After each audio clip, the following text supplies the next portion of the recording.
nanya Mbak. Assalamualaikum warahmatullahi wabarakatuh. Berjumpa lagi dengan saya, Ibu Anjani Faronita SPD. Saya calon guru penggerak angkatan 11 Kabupaten Bengkulu Utara. Saya bertugas di SMPN 14 Bengkulu Utara. Kali ini saya tidak sendiri, saya ditemani oleh Bapak Abada MPD. Beliau adalah guru mata pelajaran Pendidikan Agama Islam yang mengajar di SMPN 14 Bengkulu Utara. Assalamualaikum Pak, selamat siang. Bagaimana kabarnya Pak? Waalaikumsalam warahmatullahi wabarakatuh. Alhamdulillah kabarnya sehat Bu. Ibu bagaimana kabarnya hari ini Bu? Alhamdulillah Pak, kabar saya hari ini sehat Pak. Alhamdulillah. Begini Pak, kita akan mengadakan percakapan praobservasi yang terkait dengan pembelajaran yang akan Bapak lakukan di kelas sebelum nantinya saya melakukan supervisi. Adapun yang nanti saya melakukan supervisi itu untuk mengetahui atau mengevaluasi Pak jalannya pembelajaran yang Bapak lakukan di kelas. Mengapa Pak saya melakukan praobservasi tersebut? Sebagai persiapan awal nantinya sebelum Bapak melakukan pembelajaran di kelas. Jadi supaya pembelajaran yang nanti Bapak lakukan persiapannya lebih maksimal dan lebih percaya diri sehingga kita bisa memberikan yang terbaik kepada murid kita.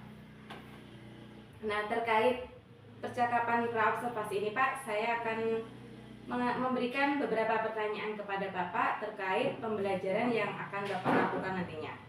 Yang pertama Pak, mengenai tujuan pembelajaran. Apa sih tujuan pembelajaran yang ingin Bapak capai dalam kegiatan pembelajaran nantinya Pak? Baik Ibu, tujuan pembelajaran yang akan saya sampaikan, yang saya inginkan ketika dalam proses belajar mengajarnya nanti, ini saya ingin menanamkan kecintaan siswa kepada Al-Quran. Jadi mereka memiliki karakter-karakter yang sesuai dengan ajaran-ajaran yang ada di dalam Al-Quran Ibu.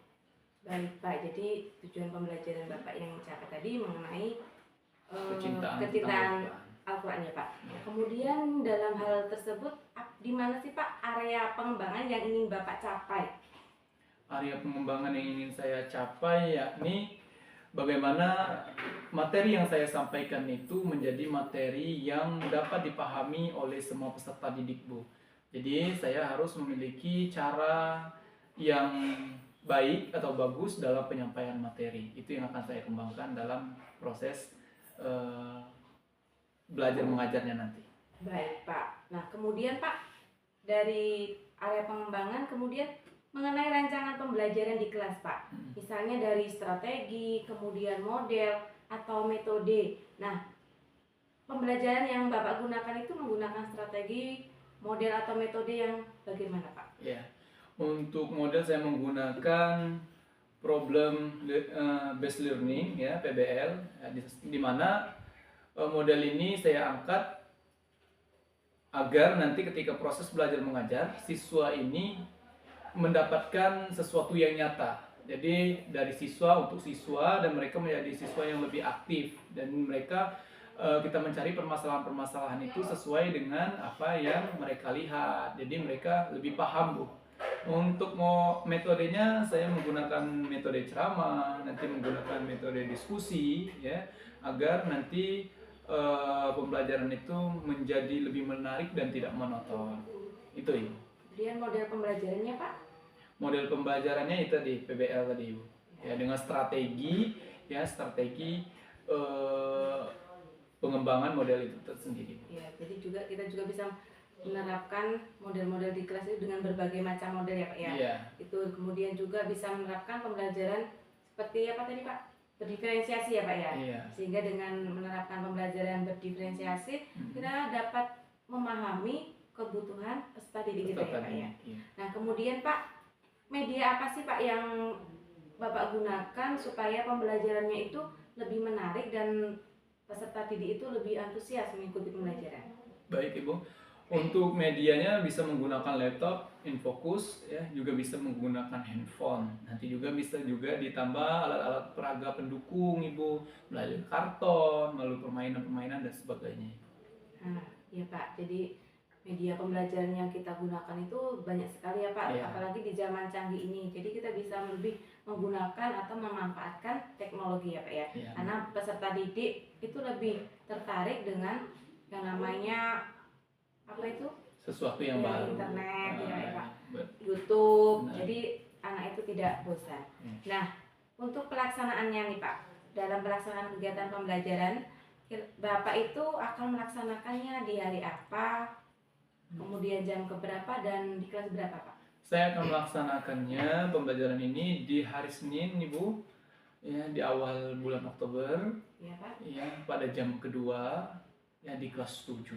Ya, jadi nanti ketika Bapak melaksanakan pembelajaran, saya akan datang ke kelas Bapak dan saya akan melakukan supervisi di kelas Bapak. Saya akan mencatat hal-hal yang terjadi dalam kegiatan pembelajaran tersebut. Nah, kemudian setelah itu saya nanti juga akan memberikan penguatan-penguatan terkait pembelajaran yang Bapak laksanakan. Setelah melakukan observasi di kelas nanti Pak, kita akan melakukan yang namanya pasca observasi. Di dalam pasca observasi nanti saya dan bersama Bapak akan didampingin oleh pengajar praktik saya Pak. Nah, sebelum mengakhiri percakapan hari ini Pak, apa sih yang Bapak dapatkan dari hasil percakapan kita ini Pak? Untuk hasil percakapan hari ini, saya mendapatkan ilmu baru bahwa sebelum kita melakukan sesuatu, kita harus mempersiapkan perencanaan-perencanaan yang matang, Bu. Seperti ini, sebelum melakukan observasi kita melalui pra dulu, seperti itu. Jadi kita melalui proses-proses panjang. Nah, disitulah saya mendapat ilmu bahwa di akademisi ini. Assalamualaikum warahmatullahi wabarakatuh. Waalaikumsalam warahmatullahi wabarakatuh. Baik anak-anak, pada hari ini kita akan memasuki pembelajaran pendidikan agama Islam. Untuk ketua kelas dipersilakan untuk disiapkan. Semua siap. Beri salam kepada Bapak Guru. Assalamualaikum warahmatullahi wabarakatuh. Waalaikumsalam warahmatullahi wabarakatuh. Apa kabarnya, sehat? Sehat. Bapak absen terlebih dahulu. Ya. Ini Bapak ada panggil, silakan diangkatkan tangannya. Aldo, ada Pak. Febi, Hadir Pak. Muhammad Rezeki, Hadir Pak. Rizky Pratama, Hadir Pak. Viola, Hadir Pak. semuanya hadir hari ini? Hadir. Baik. Anak-anak, sebelum pembelajaran kita mulai, Pak Abda akan menanyakan beberapa hal terlebih dahulu untuk pelajaran minggu lalu yang kita pelajari bersama-sama. Febi, pelajaran apa yang kita lakukan di minggu yang lalu? Yaitu tentang pelajaran bab 1, yaitu inspirasi Al-Quran, melestarikan alam, dan menjaga kehidupan. Apa yang kamu dapatkan, Zaskia, dari materi itu?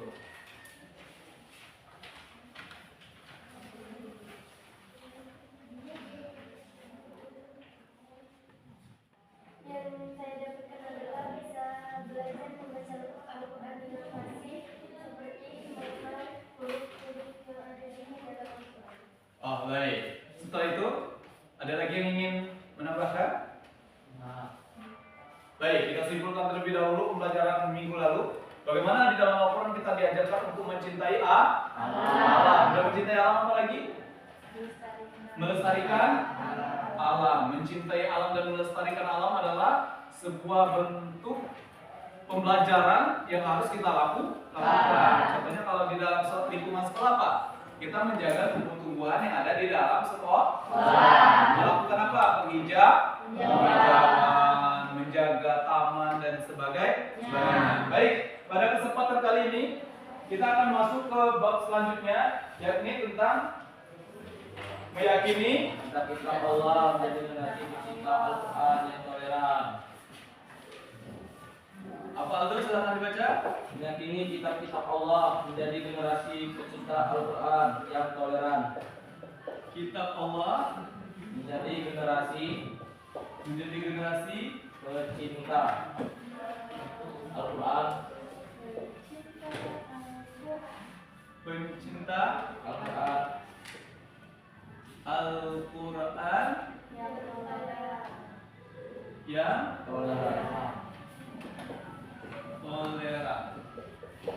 Nah, baik.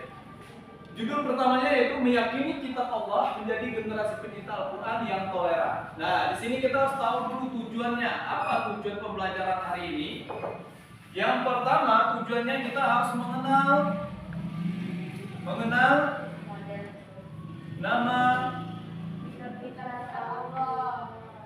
kitab Kitab Allah. kitab Allah. Yang kedua, kita mengenal Al-Quran lebih dekat.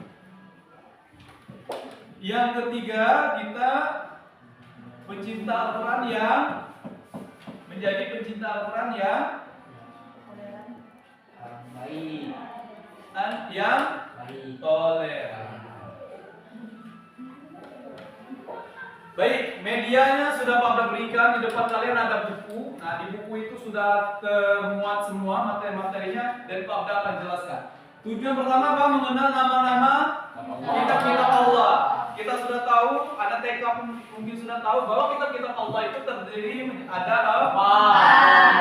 Yang pertama ada namanya Zabur. Yang kedua tahu? Taurat. Yang ketiga? Injil. Yang keempat? Al-Quran. Baik anak-anak, kalau Zabur diturunkan kepada Nabi Daud. Kalau Taurat diturunkan kepada Nabi Musa. Kalau Injil Isa. Kalau Al-Quran Nabi Muhammad Sallallahu alaihi wasallam. Nah, baik anak-anak, ada 4 kitab yang diturunkan oleh Allah Subhanahu wa taala kepada kita yang bertujuan untuk memberikan pedoman, arahan dan petunjuk ya. Nah, dari kitab-kitab ini, yang pertama kitab Zabur sudah habis waktunya. Dia hanya khusus kaum Nabi Daud. Sedangkan Musa sudah habis waktunya, yaitu pada masa kaum Nabi Musa. Dan Injil sudah habis waktunya pada zaman Nabi Isa. Dan sekarang Al-Quran kapan habisnya? Sampai hari kiamat. Benar sekali, ya. Al-Quran akan selesai sampai hari kiamat. Suatu saat Al-Quran ini kata Allah ketika akan terjadi hari kiamat, Al-Qurannya akan ditarik ke atas. Semua bacaan-bacaan itu akan hilang semua, huruf-hurufnya akan diangkat semua dan kembali kepada Allah. Baik. Kita kan yang tujuan kedua mengenal Al-Quran lebih dekat. Bagaimana? Apakah kalian sudah mengenal Al-Quran? Sudah mengenal tetapi belum bisa memahami apakah Al-Quran ini bagaimana, fungsi Al-Qurannya apa, ya kan? Nah, coba fungsi Al-Quran. Salah satu fungsi Al-Quran apa? Untuk mengaji. Untuk apa lagi Al-Quran? Untuk mengenal kita lebih dekat kepada Allah. Mengenal Allah lebih dekat. Setelah itu apa lagi? Menjauhkan kita dari setan. Menjauhkan kita dari setan. Baik, kita ambil kata kunci Al-Quran. Al-Quran itu apa? Nanti Pak ada game, ada permainan yang kalian harus jawab. Pak kasih waktu nanti 30 detik untuk kalian jawab. Ketika Pak tunjuk kalian harus siap. Siap? Siap? Siap. Baik, Pak jelaskan. Al-Quran adalah firman Allah Subhanahu wa taala yang diturunkan kepada Nabi Muhammad melalui perantara malaikat Jibril yang apabila kita membaca setiap hurufnya kita mendapatkan pahala. Baik, pertanyaan kedua. Al-Quran itu madein siapa? Madein Nabi Muhammad atau madein Allah? Apakah Al-Quran itu perkataan Nabi Muhammad atau perkataan Allah? Perkataan Allah. Nah, jadi Al-Quran ya, Al-Quran ini adalah firman-firman Allah yang tidak satu huruf pun berasal dari bahasa manusia atau berasal dari manusia tanpa terkecuali dari Nabi Muhammad. Jadi Al-Quran itu bukan perkataan Nabi Muhammad, tetapi perkataan Allah. Makanya ketika membaca Al-Quran, kita disuruh menggunakan adab-adabnya. Salah satu adab dalam membaca Al-Quran, pakaian harus bersih, terhindar dari najis, tempatnya harus bersih, ya, dalam keadaan yang suci. Makanya Allah memberikan kepada kita Al-Quran itu sebagai petunjuk. Ya, apa fungsi Al-Quran? Apakah kalian ada yang tahu fungsi Al-Quran? Ayo kita main game. Siapa yang benar nanti Papa kasih bonus. Fungsi Al-Quran yang pertama namanya Al-Furqan. Apa arti Al-Furqan? Pernah kalian dengar Masjid Al-Furqan? Belum, Pak. Al-Huda. Pernah? Setelah itu ada lagi Asyifa. Kenal kan kalian? Pernah dengar Asyifa? Namanya Syifa-Syifa itu. Kalian harus tahu Syifa artinya apa? Al-Bayan. Ya. Di antara fungsinya Pada akan mengambil dua. Yang pertama itu Al-Huda dan Asyifa. Al-Huda, apa arti Al-Huda? Nanti kalau kalian punya anak namanya Huda. Apa Huda? Al-Huda artinya petunjuk.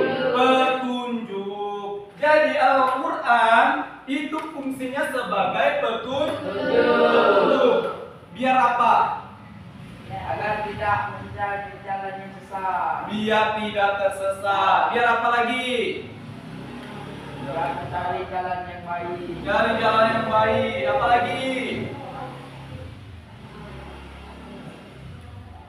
Berarti ya sesuai yang disampaikan sama teman kamu tadi, Al-Huda itu artinya petunjuk. Jadi kalau petunjuk itu biar kita tidak tersesat. Kalau misalkan kita masuk hutan, kalau tidak dikasih rambu-rambu kita akan tersesat kemana-mana dan tidak akan sampai tujuan. Kalau tujuan kita sekarang apa? Menuju akhirat, bertemu kepada Allah. Cara bertemu kepada Allah juga kita harus tahu apa rambu-rambu yang harus kita lalui. Contoh, kita harus melakukan kebaikan, kita harus mengikuti perintahnya dan menjauhi larangannya. Coba angkat tangannya. Tangan. Kalau kata Pak Abdan nanti Al-Huda, kalian angkat tangan kanan. Kalau Pak Abdan ngomong Al-Furqan, kalian jawab kiri. Siap? Silakan turunkan. Al-Huda, Al-Furqan, Furqan, Al-Huda, Al-Huda, Al-Huda, Furqan. Oke, tepuk tangan beri semangat. Dah, berarti Al-Huda artinya petunjuk. Nih, ada nggak yang namanya Syifa teman-temannya? Ada. Coba Rizky, menurut kamu Syifa itu artinya apa? Ayo, apa arti Syifa? Mengetahui, tepuk tangan dulu. Salah. Salah. Mengetahui itu al-alim. Ya, pelajaran kalian di kelas 1. Apa? Asyifa. Ada nanti yang pengen anaknya namanya Asyifa? Ada. Misalkan namanya Asyifa Reno Albara.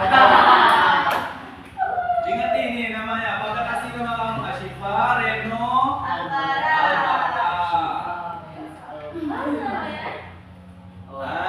Nanti anak kamu panggil itu. Ya, Asyifa artinya penyayang. Salah. Artinya adalah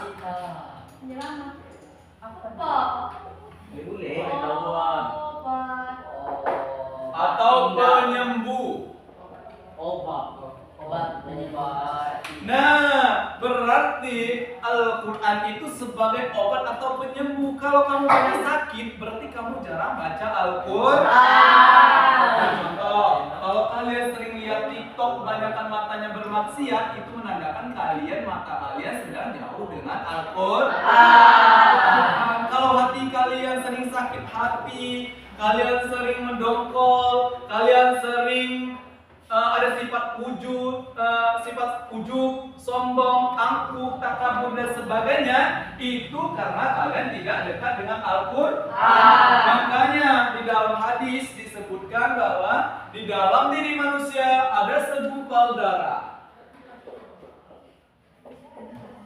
Jika segumpal darah ini baik, maka semuanya akan baik. Apakah itu darahnya? Yang disebut dengan Darah merah.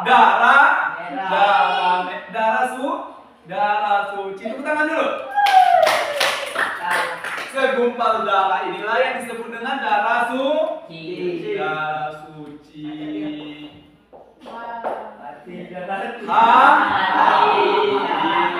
Segumpal darah yang ada di dalam tubuh kita yang disebut namanya hati. Hati inilah yang dilihat oleh Allah. Jadi kalau misalkan hati kita bersih, ya kita tidak akan kena penyakit. Tapi makanya ada yang namanya sakit hati, namanya penyakit hati. Penyakit hati. Bagaimana cara menyembuhkan penyakit hati? Bisa dibawa ke dokter? Tidak bisa.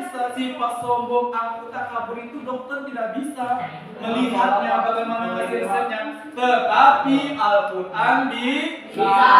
Karena Al-Quran memiliki fungsi yang bernama asyifa. Apa arti asyifa? Oke, silakan angkat jempol kanan, jempol kirinya. Kalau kau udah bilang asyifa, obat, ya. Kalau kau udah bilang al-huda, petunjuk, siap ya. Oke, permainannya asyifa, al-furqan, syifa, furqan, asyifa dan al-furqan. Oke, tepuk tangan. Nah, mudah nggak belajarnya? Mudah? Nah, berarti mengenal Al-Quran lebih dekat. Ya, pertama kata kuncinya, Al-Quran adalah firman Allah Subhanahu wa taala yang tidak tercampur dengan perkataan manusia, baik itu nabi, rasul dan orang-orang lainnya. Tidak ada, itu pure dari Allah Subhanahu wa taala. Dan Al-Quran juga memiliki fungsi. Salah satunya kita sebutkan untuk minggu ini, yakni tentang asyifa dan asyifa artinya Zaskia, obat atau penyembuh. Lugi, al-huda artinya petunjuk. Tepuk tangan.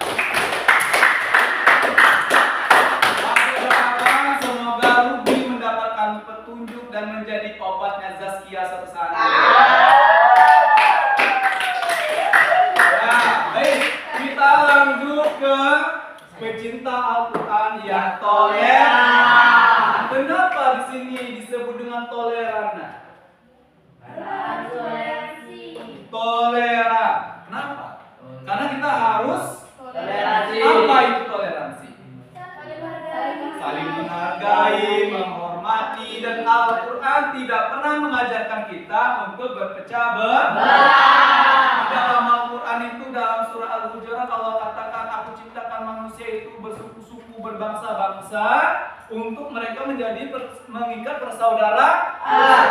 Silahkan mereka orang Australia, orang Amerika, orang Papua, mereka tetaplah saudara kita walaupun bukan saudara seiman, tetapi mereka saudara sesama manusia. Ya, kita di dalam Al-Quran diajarkan yang namanya hablum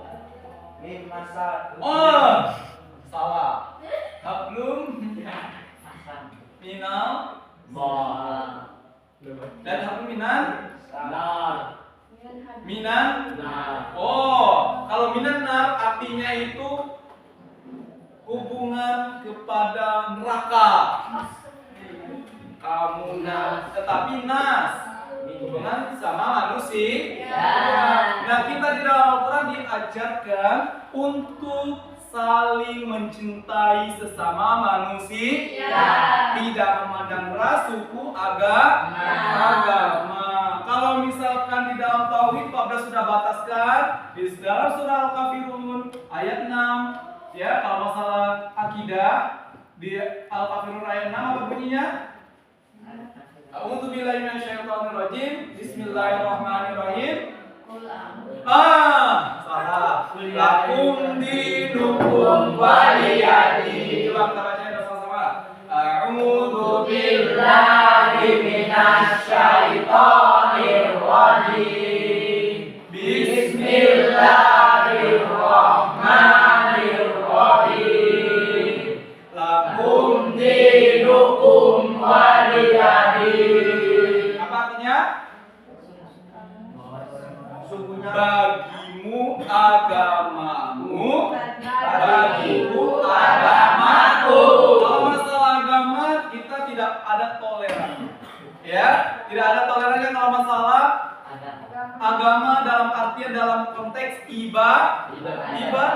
Jangan sampai nanti kalian kita diajarin toleran sama Papa. Besok aku pas Natal aku datang ke gereja. Nah, ikut juga gaya mereka. Tidak kok. Tidak boleh. Ya, jadi mentang-mentang ngikutin katanya kan mereka orang muslim kan biasanya ngikut juga lebaran kan? Aku ngikut juga Natal. Tidak boleh. Makanya diikat dengan lakum dinukum waliyadin, bagimu agamamu, bagiku agamaku. Bagaimana bentuk tolerannya? Bentuk tolerannya adalah kita tidak saling mengganggu. Kita saling menjaga. Jadi kita tidak ada yang saling ngejek. Akan tinggi. Nah, gitu tidak ada. Tetapi ketika mereka sedang datang ke gereja, kita di depannya tungguin. Mungkin ada nanti teman kita yang usil, yang maling sebenarnya bagus nih orang itu. Cina aku yang punya kok. Maling apa? Nah, tidak seperti itu. Tapi kita sebagai umat muslim kita saling menjaga, tetapi tidak masuk ke dalam ranah ibadahnya. Paham? Ada yang belum paham angkat jempol. Oke. Angkat jempol kananmu, angkat jempol kirimu, lalu digoyang-goyang. Jempol, aku paham. Ikutin Pabda ya, angkat jempol kananmu, angkat jempol kirimu, jempol, aku paham. Oke, tepuk tangan. Nah, sekarang Pabda akan bagi kelompok yang kalian harus kerjakan. Kata kunci pertamanya, silakan kalian buat peta pikiran apa yang kalian dapatkan dari materi pada siang hari ini. Hitungan ke 30 sudah selesai. Kelompoknya Pak. Kelompoknya ini 1, 2, 3. Silakan kalian kalian berdiri. Silakan bagaimana caranya kalian mendapatkan ini kesimpulan dari ini nanti Pak bagi. Hitungan mulai dari sekarang. 1. Kelompok yang tidak selesai nanti akan Pak berpanggil. Silakan kalian datang di satu kelompok, di sebuah kelompok. Kalian boleh berdiri sambil begini. Kalian kasih coret-coretan tambah-tambah.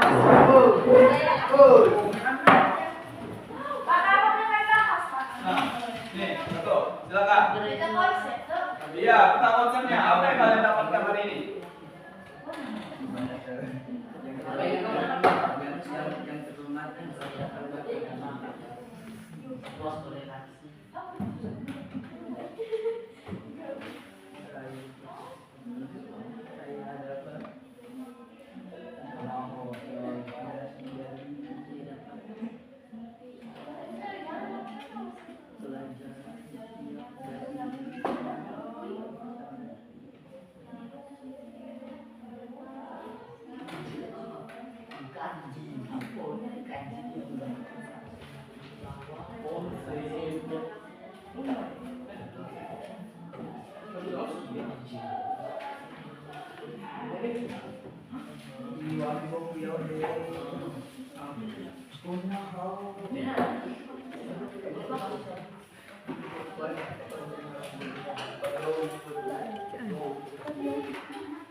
Baik, kalau sudah selesai, silahkan duduk di bangkunya kembali. Hitungan ke 15 sudah duduk. 1, 2, 3, 4, 5, 6, 7, 8, 9, 10. Yang tidak duduk akan di blacklist. 11, 12, 13, 14, 15.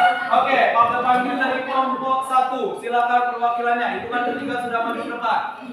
Jelaskan apa yang kamu dapatkan dari materi di depan ini. 1. Mereka jangan lupa. 2. Silakan maju. Di dua kepala. Silakan. Perkenalkan diri dan langsung dijelaskan apa yang kamu dapatkan hari ini. Assalamualaikum warahmatullahi wabarakatuh. Waalaikumsalam warahmatullahi wabarakatuh. Perkenalkan, nama saya Aldo Randis Putra, saya dari program kelompok 1. Yang saya dapatkan dari pelajaran siang hari ini adalah tentang mengenal kitab-kitab Allah, yaitu ada 4. Yang pertama, kitab Zabur. Yang kedua, kitab Taurat. Yang ketiga, kitab Injil. Yang keempat, Al-Quran. Kitab Zabur diturunkan oleh Nabi Daud. Diturunkan kepada Nabi ya. Oke. Kitab Taurat diturunkan oleh Nabi Diturunkan kepada Nabi Musa. Yang ketiga, kitab Injil diturunkan kepada Nabi Isa. Yang keempat, kitab Al-Quran yang diturunkan oleh Nabi Muhammad. Ya, sampai sini saja. Saya akhiri. Wassalamualaikum warahmatullahi wabarakatuh. Waalaikumsalam.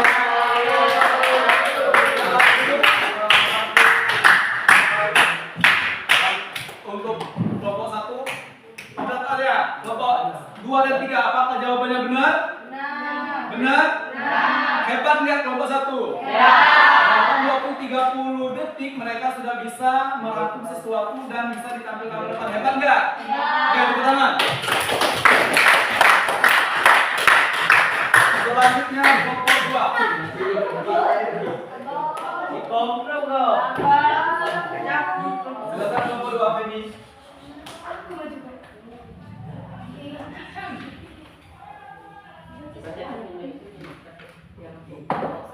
Assalamualaikum warahmatullahi wabarakatuh. Waalaikumsalam warahmatullahi wabarakatuh. Perkenalkan, saya Febi, perwakilan dari kelompok 2 akan membacakan kata konsep dari pembelajaran bab 2, yaitu meyakini kitab-kitab Allah menjadi generasi penciptaan yang toleran.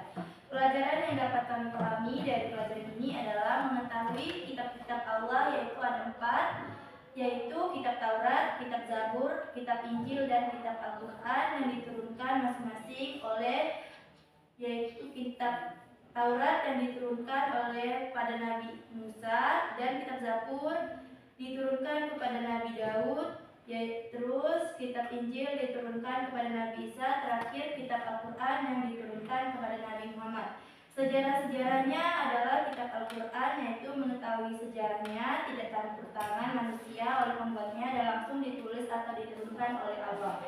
Sekian, itu saja yang dapat saya sampaikan. Bila ada salah kata, saya mohon maaf. Saya akhiri. Assalamualaikum warahmatullahi wabarakatuh. Waalaikumsalam warahmatullahi wabarakatuh.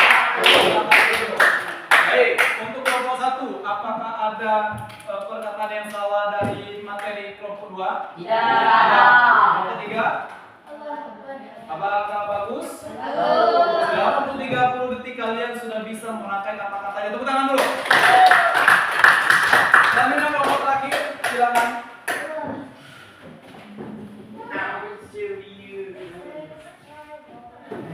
Assalamualaikum warahmatullahi wabarakatuh. Waalaikumsalam warahmatullahi wabarakatuh. Saya perwakilan dari kelompok 3 ingin membacakan hasil diskusi kami yang mengenai peta konsep pelajaran yang kami belajar tadi. Yang kami dapatkan adalah arti dari Al-Huda dan Al-Sifat, dan jenis-jenis kitab Allah dan fungsi Al-Quran, firman Allah bisa menjadi generasi pencipta Al-Quran. Sekian dari saya akhiri. Wassalamualaikum warahmatullahi wabarakatuh. Waalaikumsalam warahmatullahi wabarakatuh. Tepuk tangan untuk kelompok 3. Baik, para siswa, bagaimana?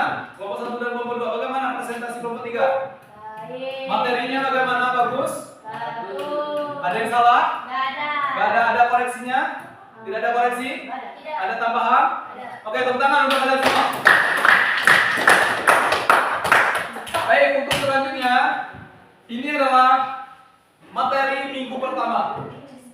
minggu depan akan ada pemateri yaitu contoh-contoh konkret dalam pencinta Al-Quran yang toleran. Akan ada contoh mengenal Al-Quran lebih dekat, contoh mengenal nama-nama kitab Allah lebih detail lagi.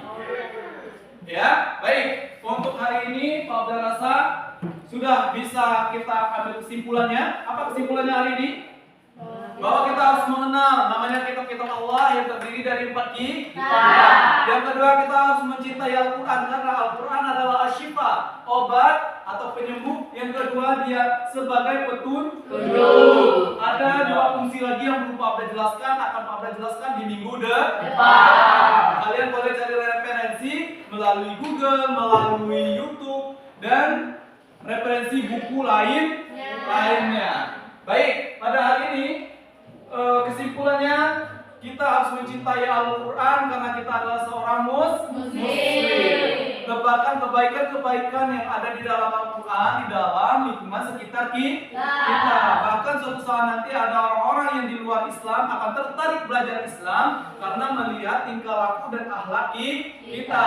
Terapkan ilmu-ilmu yang di dalam Al-Quran dalam kehidupan sehari-hari. Jangan sampai kita terkenal dengan namanya apa yang sering disebut di atas nama Islam seperti teroris. Padahal agama Islam, agama apapun tidak pernah mengajarkan kejahatan. Hanya ada oknum-oknum tertentu saja yang mengatasnamakan agama untuk kepentingan pribadi atau kelompok. Baik anak-anak, ada yang ingin ditanyakan? Kalau tidak ada yang ingin ditanyakan, Pak Abda akan memberikan speaking sebentar. Dengerin kata Pak Abda. Kalau Pak Abda bilang asyifa, mata kalian meloncat ke atas. Kalau Pak Abda bilang Al-Furqan, kalian meloncat ke bawah. Siap? Siap. Al-Furqan, asyifa, Al-Furqan, asyifa, Al-Furqan, Furqan, Furqan, asyifa, Al-Furqan, syifa, Al-Furqan, asyifa. Asyifa artinya Al-Furqan artinya Oke, tepuk tangan untuk kita semua. Baiklah anak-anak, untuk materi ke depannya kita akan membuat sesi mungkin menggunakan infokus dan sebagainya. Hari ini kita tetap menggunakan media papan tulis, menggunakan kertas sebagai media pembelajaran. Sebelum Bapak akhiri, Pak Abda ingin meminta refleksi dari salah satu siswa kepada Febi. Apa yang kamu dapatkan dari pembelajaran hari ini? Apakah kamu merasa senang, atau kamu merasa capek, atau kamu merasa letih? Yang nanti akan menjadi refleksi Pak Abda untuk pembelajaran di minggu depan. Silakan, Febi. Silakan berdiri. Silakan berdiri di depan kelas.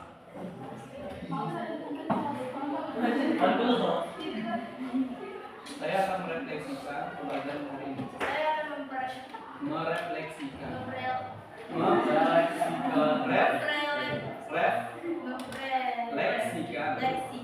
pembelajaran pada pagi hari ini, yaitu merasa senang, akan mengetahui banyak nama-nama serta apa saja yang diturunkan oleh Allah SWT kepada Nabi yang diutusnya untuk menjaga kitab-kitab yang sudah dipercayainya, terutama Al-Quran yang dipercayainya kepada Nabi Muhammad dan diturunkan melantarkan malaikat Jibril yang menurunkan wahyu yang disampaikan oleh Allah kepada Nabi Muhammad.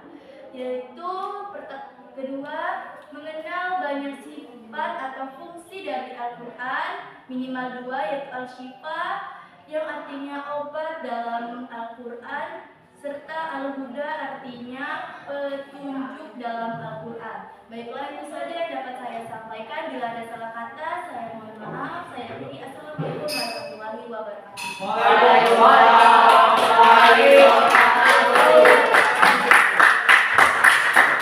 Baik anak-anak, itulah materi yang dapat Bapak sampaikan hari ini. Marilah kita tutup pembelajaran pada siang hari ini dengan melafazkan lafaz hamdalah. Alhamdulillah.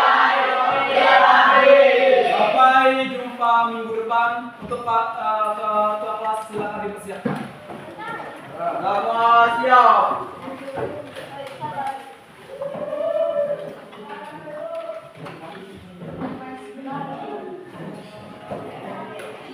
Semua siap. Dia berdoa mulai.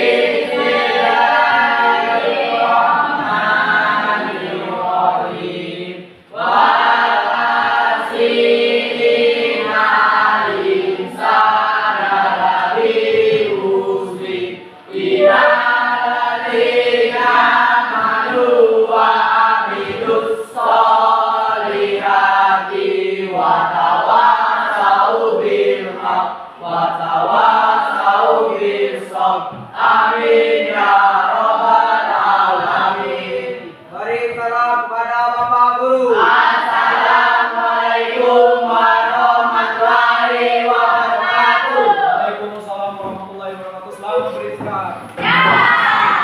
Mulai dulu.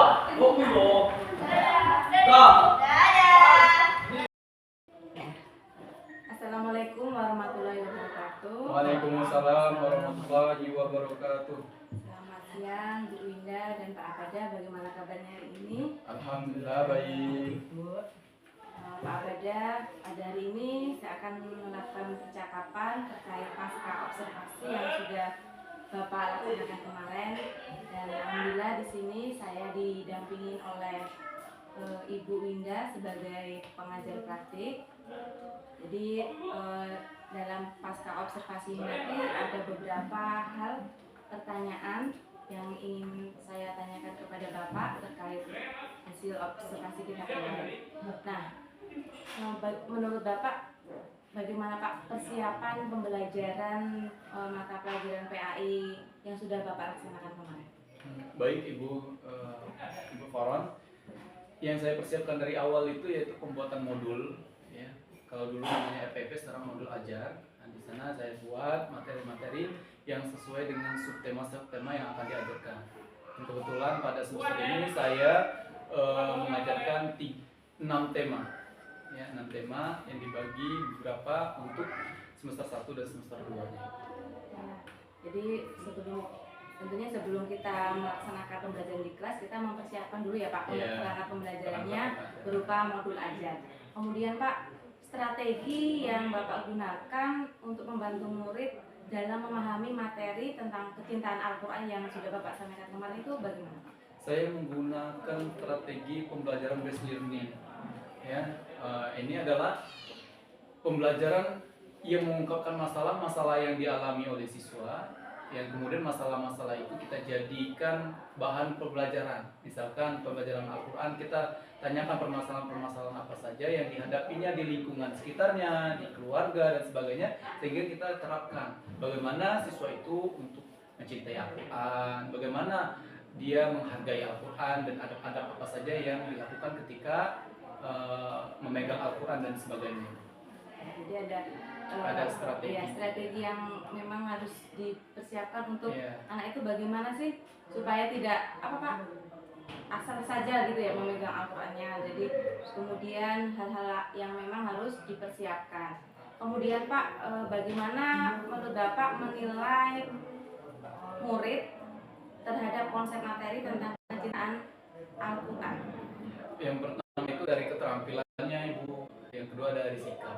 Kalau di keterampilan itu bagaimana anak-anak ini, siswa kita ini paham terhadap bacaan Al-Quran, mereka juga tahu makna dari Al-Quran itu sendiri, ya, ayat-ayat apa saja yang sedang mereka pelajari, mereka paham. Dan yang saya lakukan juga, selain menilai kognitifnya, saya lihat juga dari sikapnya. Dari sikapnya itu biasanya Al-Quran itu kan dicerminkan dari perilakunya, bagaimana perilaku dia yang menggambarkan bahwa dia itu mencintai Al-Quran.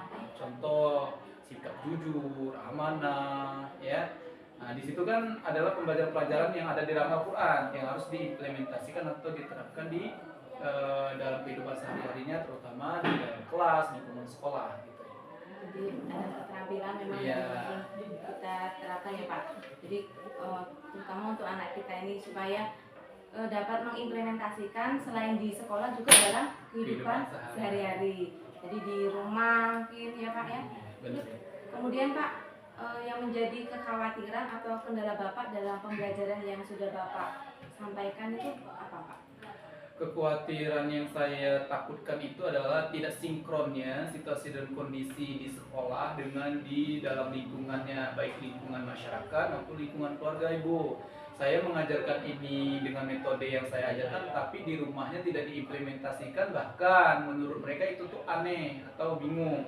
Nah, contoh, saya mengajarkan ilmu tajwid nih. Kalau di lingkungan mereka ya sudah bisa abata saja haho itu sudah bisa dianggap bisa ngaji, sedangkan dengan saya itu banyak sekali dari misalkan penjelasan ide gambil gunanya, ide gambil gunanya, mat lainnya. Jadi mereka masih asing terhadap kosakata baru itu, padahal seharusnya pembelajaran seperti ini sudah di tingkat SD dan dibantu juga di lingkungan sekitar, bukan lagi pelajaran di sekolah. Di pelajaran sekolah itu sebenarnya untuk memperhalusnya saja Ibu.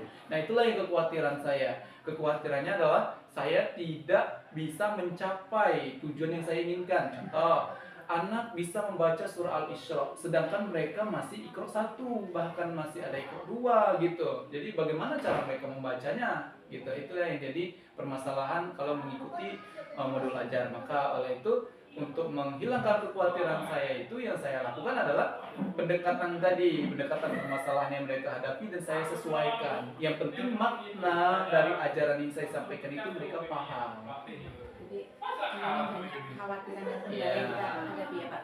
Dan peran orang tua juga di rumah itu sangat Membantu sekali ya, penting membantu sekali. dalam terutama dalam pembelajaran Al-Quran. Karena anak-anak itu masih harus didampingi ya Pak ya, karena ada yang masih kelas 1, bahkan ada yang belum bisa sama sekali ya Pak ya. Jadi itu kekhawatiran yang menjadi PR Bapak untuk kedepannya iya. Pak. Nah kemudian Pak, dari kekhawatiran Bapak terkait pembelajaran Al-Quran itu, bagaimana Pak tindak lanjut kedepannya terkait pembelajaran yang Bapak sampaikan itu? Tindak lanjutnya yang pertama itu saya harus mempersiapkan metode-metode atau cara-cara yang pas dan sesuai dengan situasi kondisi peserta didik Ibu. Ya, jadi saya harus persiapkan dari sarana-prasarana atau alat penunjang lainnya, poster atau mungkin video yang bisa membuat atau menumbuhkan rasa motivasi bagi anak untuk mencintai Al-Quran. Jadi tentunya banyak hal-hal yang memang harus kita persiapkan ya Pak ya, supaya anak itu tertarik untuk membaca Al-Quran dan sebagai apa ya, ibaratnya kalau makanan itu sebagai daya tariknya. ya, jadi ibaratnya makanan kalau nggak makan itu lapar Ya, gitu. kalau nggak dihiasin juga makanannya kan flat Ya, saja kan jadi ya, harus enak. kebutuhan ya Pak ya Iya. membaca Al-Quran itu. Nah setelah kemarin kita melakukan observasi Pak, bagaimana sih Pak perasaan Bapak melakukan pembelajaran dinas? Setelah Ibu melakukan observasi dengan pengamatan secara langsung di kelas, itu membuat saya termotivasi Ibu. Yang kedua, membuat saya terus belajar untuk menjadi guru yang baik di dalam kelas. Yang ketiga, setelah diobservasi itu kan dalam pengamatan itu kan saya harus menampilkan yang baik-baik saja tuh, dengan senyum, dengan sapa, tanpa teriakan kepada siswa, ya kan. Dengan motivasinya saya memberikan arahan-arahan menggunakan ice breaking yang jarang saya gunakan, tetapi ketika diobservasi kan saya menuntut kesempurnaan di situ. Tetapi ternyata ketika dilakukan dengan media, ditambah media pembelajarannya dengan yang menarik, siswanya diajak peran aktif, diajak diskusi, tidak ada jarak antara siswa dan guru, ternyata itu asik dan enak, dan itulah yang bisa saya sampaikan untuk kedepannya Ibu. Jadi dengan adanya observasi itu saya sangat-sangat berterima kasih dan banyak mendapatkan ilmu-ilmu baru. Ya, jadi tentunya kita sama-sama belajar di sini ya Pak ya. Jadi saya juga belajar, Bapak tentunya juga nanti lebih maksimal dalam melaksanakan pembelajaran di kelas. Nah untuk sesi percakapan ini Pak, apa yang Bapak rasakan dari percakapan hari ini Pak tentang pasca observasi? Di pasca observasi ini dapat saya simpulkan bahwa semua tindakan-tindakan yang kita lakukan itu harus mempunyai nilai di masa yang akan datang. Seperti contoh, saya melakukan pembelajaran di dalam kelas dan saya harus memiliki penilaian dari teman sejawat, rekan sejawat, agar tidak melenceng atau tidak mengaur gitu kalau bahasa kita, jadi terarah, jadi saling support, saling dukung. Setelah observasi ini saya benar-benar mendapatkan ilmu baru gitu. Dengan adanya percakapan seperti ini sekarang, menambahkan wawasan saya, menambahkan rasa percaya saya sebagai seorang guru, dan menambah keterampilan saya dalam berkomunikasi. Ya. Jadi tentunya hal-hal yang positif ya Pak untuk perbaikan ke depannya. Jadi mungkin itu saja Pak percakapan pasca observasi hari ini.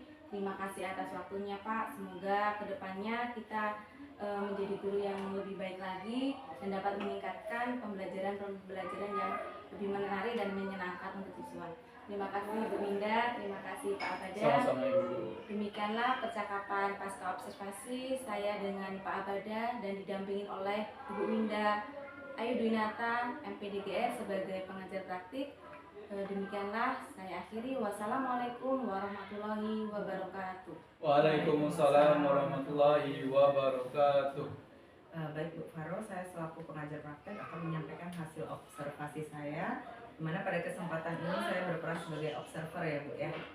Jadi alhamdulillah dari percakapan pasca observasi tadi, coaching menggunakan alur Tirta itu semua sudah terlaksana. Ibu Faro sudah menyampaikan di awal tadi tujuan dari coaching ini, tetapi mungkin di waktu kedepannya dapat diperkuat kembali ya Bu ya, untuk disampaikan kepada coaching bahwa tujuan coaching pada pasca observasi ini tidak berdasarkan penilaian, bukan untuk melabeli keberhasilan dari observasi, tetapi untuk mendapatkan evaluasi demi pembaharuan ataupun perbaikan kedepannya. Jadi percakapan ini dilakukan sebagai bentuk refleksi bersama ya. Selanjutnya identifikasi tadi juga Ibu Farah sudah menanyakan, menggali dari coaching kelebihannya, kekurangannya, bahkan perasaannya juga ya setelah mengikuti observasi dengan Bu Faro. Lalu rencana aksinya, pengembangan untuk kedepannya tadi Pak Abada selaku coaching sudah menyampaikan bahwa beliau ingin menggunakan metode yang lebih bervariasi ya Pak, melengkapi sarana dan prasarana untuk proses pembelajaran. Dan yang terakhir itu tanggung jawab. Pak Abada tadi juga sudah menyampaikan komitmen untuk melaksanakan keberlanjutan perbaikan ini ke depannya, baik di kelas observasi maupun di kelas-kelas lainnya. Saya rasa itu saja komentar saya selaku observer pada hari ini. Terima kasih. Assalamualaikum warahmatullahi wabarakatuh. Waalaikumsalam warahmatullahi Terima wabarakatuh. kasih Bu Winda atas refleksinya, atas masukannya. Semoga kedepannya saya dan seluruh guru yang ada di SMPN 14 Utara ini menjadi lebih baik. Amin. Terima kasih. Wassalamualaikum warahmatullahi wabarakatuh. Waalaikumsalam.